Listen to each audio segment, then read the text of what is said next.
Hello మిస్సెస్రావు.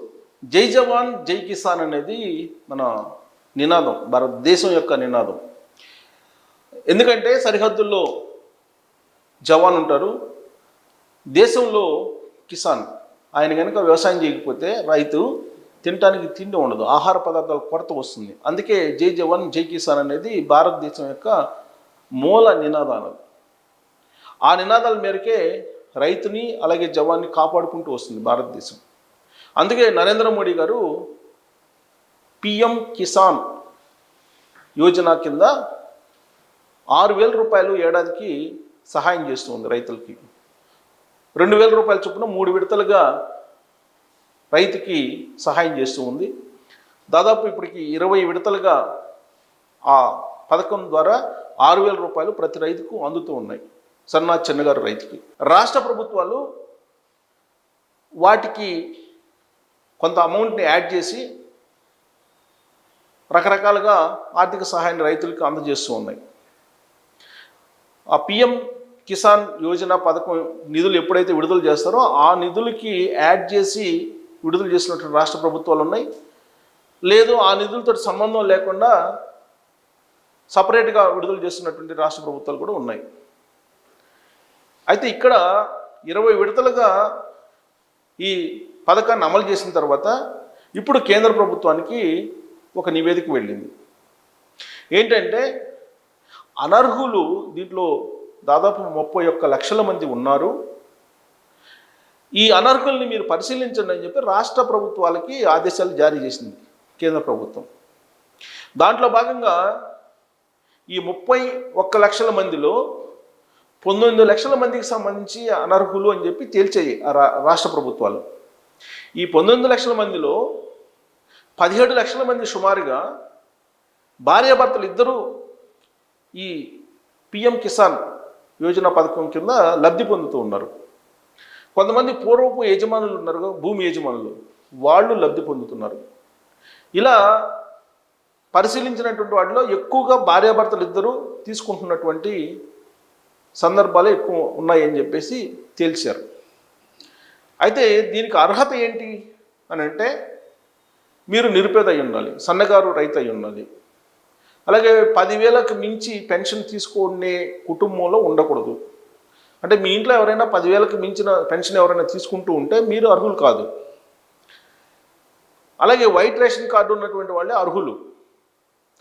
దీంతోపాటు ఒక ఇంటిలో ఒకరికి మాత్రమే ఈ పథకం కింద అర్హులు, ఒకరికి మాత్రమే వస్తుంది.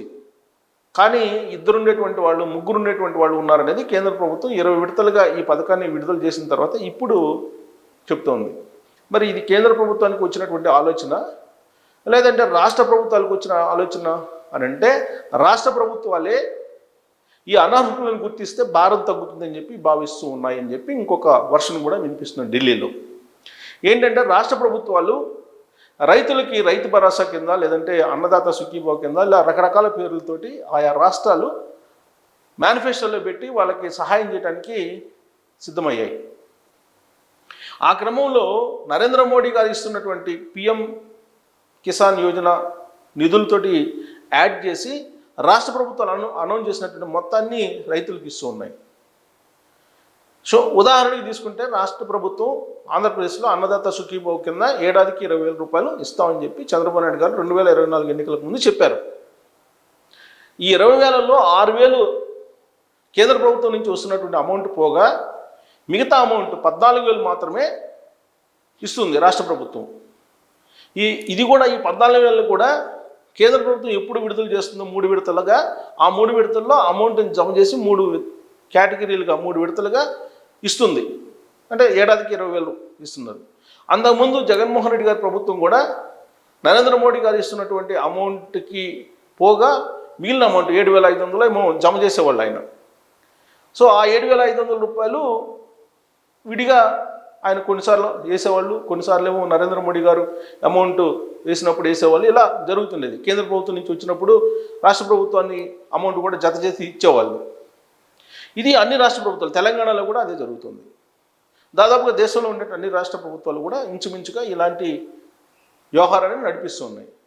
అయితే ఇది రాష్ట్ర ప్రభుత్వాలకి భారంగా మారింది అని చెప్పి ఎగ్జిక్యూటివ్ సిస్టమ్ అధికార యంత్రాంగంలో ఉండేటువంటి కొంతమంది ప్రభుత్వ సంక్షేమ పథకాలను వ్యతిరేకిస్తూ ఉన్నారు.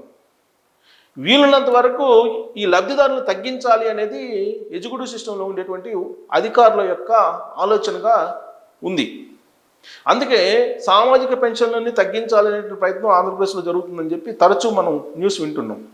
అలాగే తెలంగాణలో కూడా అనేక మందికి రేషన్ కార్డులు తీసేస్తున్నారు, అలాగే లబ్ధిదారులు తగ్గిస్తున్నారు అనేటువంటి ప్రచారాలు కూడా ఉన్నాయి.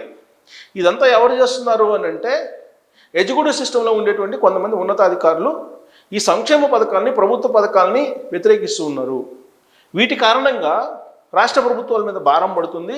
ఆ కారణం చేత జీతాలు పెంచట్లేదు, డిఏలు ఇవ్వట్లేదు, ఐఆర్లు ఇవ్వట్లేదు, బకాయిలు పెండింగ్ పడిపోతున్నాయి.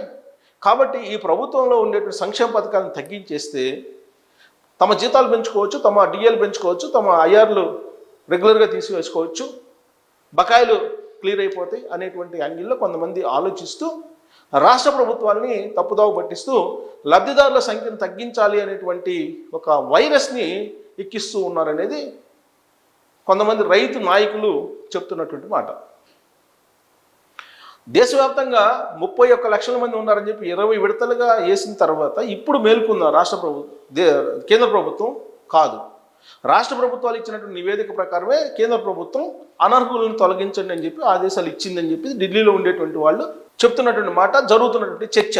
మరి ఇప్పుడు రైతులకి డబుల్ ఎంట్రీస్ ఉన్నాయి, ఒక ఇంట్లో 2-3 ఉన్నారు, వాళ్ళు తీసుకుంటున్నారని చెప్పి అంటున్నారు కదా. రైతులు ఏడాదికి ఒక 6,000 రూపాయలు ఒకళ్ళకి ఎక్కువ ఇచ్చినంత మాత్రాన వచ్చే నష్టం ఏంటి? 25 లక్షల కోట్ల రూపాయలు 2014 నుంచి 2024 మధ్యకాలంలో రుణాలని రద్దు చేసింది కేంద్ర ప్రభుత్వం, వే ఆఫ్ చేసింది. విజయ్ మాల్యా, అలాగే నీరవ్ మోడీ, దాంతోపాటు లలిత్ మోడీ, ఇలాంటి వాళ్ళు చాలామంది దేశం దాటి వెళ్ళిపోయారు. కొన్ని లక్షల కోట్ల రూపాయలు ఇప్పుడు బకాయిలు ఉన్నారు వాళ్ళందరూ కలిసి. మరి వాళ్ళ నుంచి రాబట్టకుండా 3 పూట్ల తింటున్నటువంటి అన్నం పెడుతున్నటువంటి రైతులకి అదనంగా ఇస్తున్నాము, అనర్హులకి ఇస్తున్నాము అనేటువంటి ఒక కోణాన్ని తీసుకొని ఇప్పుడు లబ్ధిదారుల సంఖ్యను తగ్గించడానికి ప్రయత్నం చేస్తున్నారు. ఒకవేళ కేంద్ర ప్రభుత్వం ఆదేశాల మేరకు కనుక రైతుల్ని లబ్ధిదారుల నుంచి తగ్గిస్తే ఖచ్చితంగా రాష్ట్ర ప్రభుత్వాల మీద వ్యతిరేకత వస్తుంది. రైతుకి ఉదారంగా ఇవ్వాలి. వ్యవసాయం చేసేటువంటి వాళ్ళే లేరు ఇవాళ. వ్యవసాయం చేసేటువంటి వాళ్ళకి ప్రోత్సాహం ఇవ్వాల్సింది పోయి వాళ్ళకు ఉన్నటువంటి లబ్ధిని తీసేసేటువంటి ప్రయత్నం కొంతమంది ఎగ్జిక్యూటివ్ సిస్టంలో ఉండేటువంటి అధికారులు చేస్తున్నారనేది ఒక పెద్ద చర్చ జరుగుతుంది. ఎందుకంటే వీలున్నంత వరకు ప్రభుత్వ పథకాలను తగ్గించేసేయాలి, సంక్షేమ పథకాలని. ఈ సంక్షేమ పథకాలు తగ్గిస్తేనే భారం తగ్గుతుంది అంటున్నారు. సంక్షేమ పథకాలు తగ్గిస్తే భారం తగ్గదు. అవినీతి తగ్గాలి, జీతాలు తగ్గాలి, పనికి తగ్గ వేతనము ఇవ్వాలి. అంతే తప్ప పిఆర్సీ వేసి ఐఆర్లు ఇచ్చి డిఎల్ పెంచుకుంటూ వెళ్తే పయ్యాల కేసు చెప్పినట్టు రూపాయికి 99 పైసలు వాళ్ళ జీతపత్యాలకి, పెన్షన్లకి, వడ్డీలకి సరిపోతాయి. మరి అభివృద్ధి ఎక్కడ జరుగుతుంది? అభివృద్ధి జరగాలంటే సంక్షేమ పథకాలను తొలగించడం కాదు, రైతుల్ని ఆదుకోవాలి. అసలు రైతులు గిట్టుబాటు ధర ఇవ్వాలి. టమాటా ధర తగ్గిపోయింది, కిలో 50 పైసలు అంటే పట్టించుకున్నటువంటి అధికారులు లేరు. మామిడికాయలు తోతాపురి తగ్గిపోయినాయి అని అంటే పట్టించుకున్నటువంటి అధికారులు లేరు. ప్రజాప్రతినిధులు, లెజిస్లేషన్ సిస్టమ్ లేకపోతే అధికార యంత్రాంగంలో ఉండేటువంటి కొంతమంది, ఎగ్జిక్యూటివ్ సిస్టంలో ఉండేటువంటి కొంతమంది ప్రజల్ని తప్పుదావ పట్టించేటువంటి నిర్ణయాలు తీసుకునేటువంటి ఛాన్స్ ఉంది. అందుకే లెజిస్లేషన్ సిస్టమ్ పెట్టారు రాజ్యాంగంలో. చంద్రబాబు నాయుడు గారు ఇమీడియట్గా స్పందిస్తే తప్ప అధికారులు స్పందించట్లేదు. ఒక ఆంధ్రప్రదేశ్లోనే కాదు, తెలంగాణలో అదే పరిస్థితి, అన్ని రాష్ట్రాల్లో అదే పరిస్థితి ఉంది.